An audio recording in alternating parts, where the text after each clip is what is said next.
Hi, my name is Angela. In this video, I'm going to be talking about 3 rotations, which I've had in residency, which I never had in pharmacy school.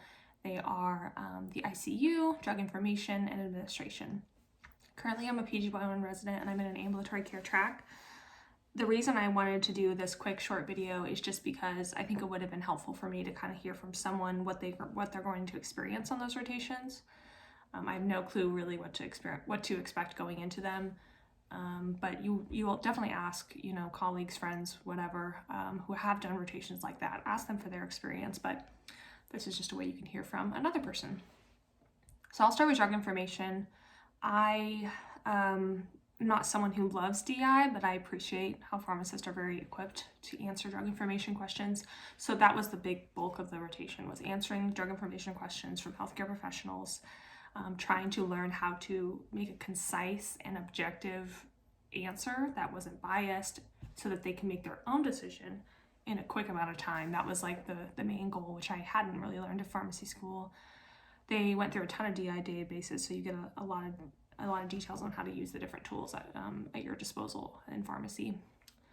We did a medication use evaluation, so that's kind of where those kind of projects can be located, and I did a class review as well. So projects relating to medication use and health system and formulary and stuff like that, that's kind of what drug information can entail.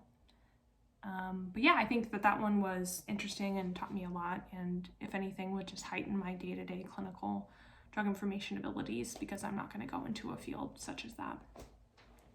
Then there's administration. I personally was in a home infusion administration rotation, which again, nothing I had experienced in pharmacy school, but I was appreciative of getting to see that because I think it's a very useful area of healthcare for patients and providers. But administration in general, pharmacy leadership, there's even programs post pharmacy school for hospital leadership and administration, or HSPAL.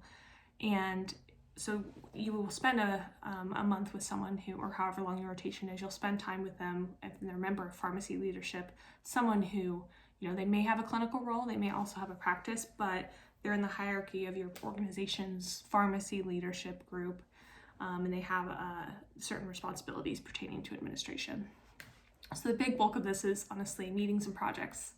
Meetings with the various leaders in the department, and the various roles, and then your coworkers, and then outside people you work with, just a lot of meetings.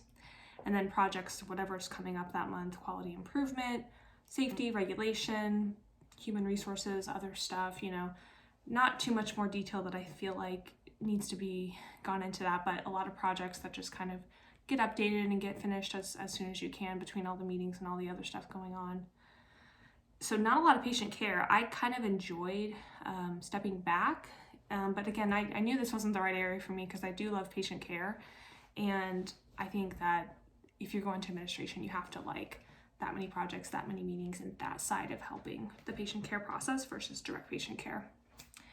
And yeah, home infusion, I would recommend, just looking into it in case that's something for you. And then lastly, the ICU, or the intensive care unit. Currently, that's the rotation I'm in right now, and it's the surgical ICU. As an ambulatory care, outpatient focused, chronic disease state focused pharmacist, it is very stressful, or it's very humbling to know how poor of an ICU pharmacist I am. So I appreciate it. I think it's amazing, all the different kinds of care that goes on in the ICU. I'm just not skilled at it, and I'm slow, and there's a lot of things I just don't understand or don't know, or I'm used to thinking about a drug in a certain way or a certain type of outcome. So what you'll do though is you'll definitely round. This team that I am on rounds twice a day, but pharmacy rounds with them in the morning, verifying orders, dosing, pharmacokinetic dosing, answering questions, following up, codes, any kind of rapid or emergent type of situations. Pharmacy is responsible for being there to provide medications and provide resources. So I just quickly saw how weak I was in this environment. So I guess I want to just, anyone who's feeling that way, you're not alone. And even at being towards the ends of my residency, I feel even more humbled just to know how different a healthcare environment can be. Even though you're a pharmacist, you graduated, all that stuff, it's a very different environment and involves a different skill set. But I think it is beneficial. I'm glad that it's part of my training because you see what kind of critical healthcare needs that your patients have during that time of whatever they're going through. So those are just 3 different rotation experiences that I've had as a resident. I thought I would share because they're kind of in areas that I haven't discussed before. And again, as a pharmacy student, I didn't know much about them. So I hope this was helpful. If you have any questions, please put them in the comment box. Like the video if you liked it, and share it with someone who you think it could be helpful for. And I will see you guys next time.